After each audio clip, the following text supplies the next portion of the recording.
Ever pondered how numbers, those simple, mundane symbols, shape our lives in profound ways?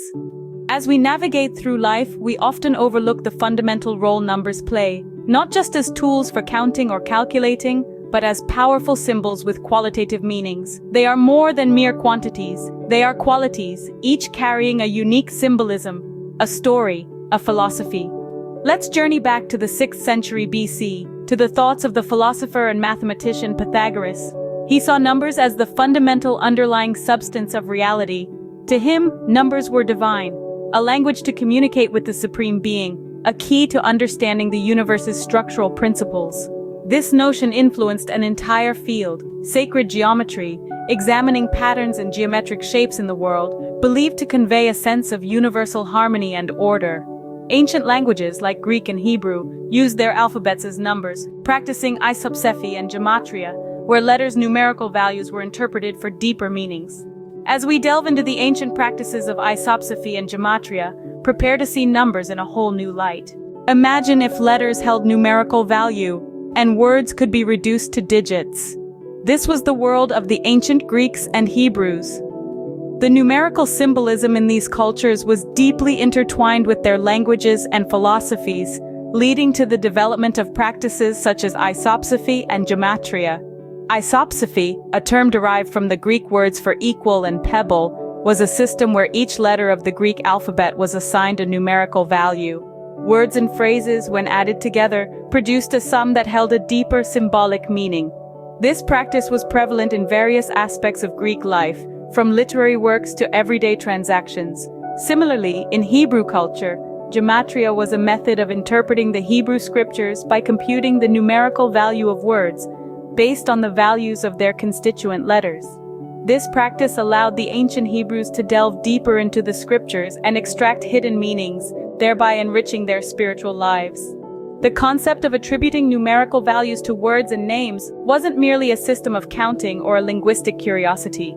It was a way of understanding the world and the divine principles that govern it.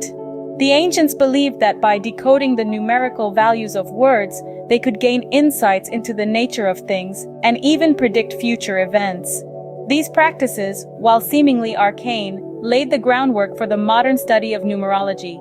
Today, numerologists continue to explore the symbolic meanings of numbers, analyzing their influence on human life and the world around us. Through these ancient practices, we see the seeds of numerology, an esoteric study that continues to fascinate us today. They remind us that numbers are more than tools for counting and measuring. They are symbols filled with profound meanings that offer a unique lens through which we can view and understand the world. This interplay between numbers and words, between the tangible and the abstract, is a testament to the enduring power and mystery of numbers. The universe, a symphony of shapes and patterns, all dancing to the tune of numbers. Imagine a realm where the very fabric of reality is woven with mathematical threads. This is the realm of sacred geometry, a field of study that delves into the patterns and geometric shapes present in the world. These shapes, governed by numbers, are not mere coincidences, but rather, they are believed to be the cosmic language of the universe. They are the blueprints that nature uses to birth stars, weave galaxies, and sculpt mountains. They are the DNA of the cosmos, providing a sense of harmony and order in the universe. Sacred geometry is not a modern concept, but rather, it is as ancient as the dawn of civilization.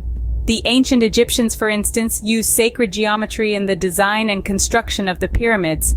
They believed that these geometric patterns were imbued with divine energy and could channel cosmic forces. This belief was shared by many ancient cultures around the world, from the Mayans to the ancient Greeks. The Greeks in particular were fascinated by the geometric beauty of the universe. They believed that the universe was a cosmos, a word that means order or harmony in Greek. For them, the geometric patterns that govern the universe were a reflection of this divine harmony. The great Greek philosopher Pythagoras even went so far as to say, "All is number." So, if we look closely, we can see that numbers are the silent architects of the universe. They shape the stars in the sky and the petals on a flower. They guide the spiral of a seashell and the whirl of a hurricane. They are the invisible hands that mold the universe, creating a symphony of order and harmony. So the next time you gaze at the stars, or marvel at the intricate pattern of a leaf, remember that behind these beautiful forms, numbers are at play. In every line, every curve, every angle, numbers whisper the secrets of the universe. From the commandments in the Bible to the Kabbalistic tree of life, the number 10 holds a special place. It's not just a digit, but a symbol, a story, a journey, a story that starts from a single point and ends in a complete circle, a journey from the finite to the infinite. In various spiritual and mystical traditions, 10 is seen as the universal number, representing the complete course of life. It's the number of commandments given to Moses on Mount Sinai, guiding the moral and spiritual life of millions. It's the number of spheres in the Kabbalistic tree of life, each representing an aspect of God, the universe, and the human soul. The number 10 is more than just a culmination, it's a return, it's a cycle, a rhythm.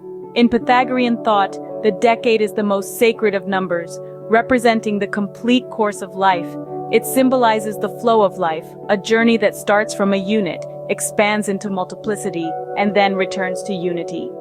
In the grand dance of existence, 10 is the limit of every number, the boundary that defines and yet transcends. It's the point where numbers spin and swirl, always returning to the beginning, always coming home. It's the sea where all rivers find their end, the earth where all bodies return, the eternity where time dissolves, and the God to whom all spirits ascend. And so, in the intricate tapestry of life, 10 represents the ultimate journey, the journey of return. It's the journey of water returning to the sea, of the body returning to the earth, of time returning to eternity, and of the spirit returning to God. In the cycle of life and death, beginnings and ends, the decade dances, a symbol of eternal return. It's a reminder that every ending is but a new beginning, that every departure is but a return, that every journey is but a dance in the grand symphony of existence. From the inspiring muses to the celestial spheres, numbers 5 to 10 have their own stories to tell. Let us embark on a mystical exploration into the symbolic depths of these numbers. The number 9, for instance, holds a special place in Dante's Paradise. It represents the primum mobile, the 9th celestial sphere moved directly by God and the home of angels. From this sphere, Dante ascends to the Empyrean, the dwelling place of God, where he experiences union with the divine. In the realm of Neoplatonism, founded by Plotinus, the highest task of life is achieving this union with what they call the One, a feat achieved through theurgy, or working with God. 9 also holds a special place in Greek mythology, being dedicated to the 9 muses, the inspiring goddesses of arts and sciences. In Christian angelology, there are 9 choirs of angels, their hierarchy organized based on their proximity to God. Moving on to the number 10, we find it representing the complete course of life, the universal number. There are 10 commandments in the Bible, and in Jewish mysticism, the Kabbalistic tree of life is composed of 10 sephiroth or spheres, which are emanations of Ein Sof, the infinite. Pythagoras, the ancient Greek philosopher, considered 10 the most sacred number. It symbolizes the cycle of life, flowing back to the unit from whence it came. So everything that goes out returns to that from which it had the beginning of its flow. Water returns to the sea, the body returns to the earth, time returns to eternity, and the spirit returns to God. The sum of the parts of any number until it is reduced to a single digit is always between 1 and 9. This is the limit of each number, spinning around in their course. Numbers, as we see, are more than mere tools for counting. They are keys to unlocking the mysteries of life and existence.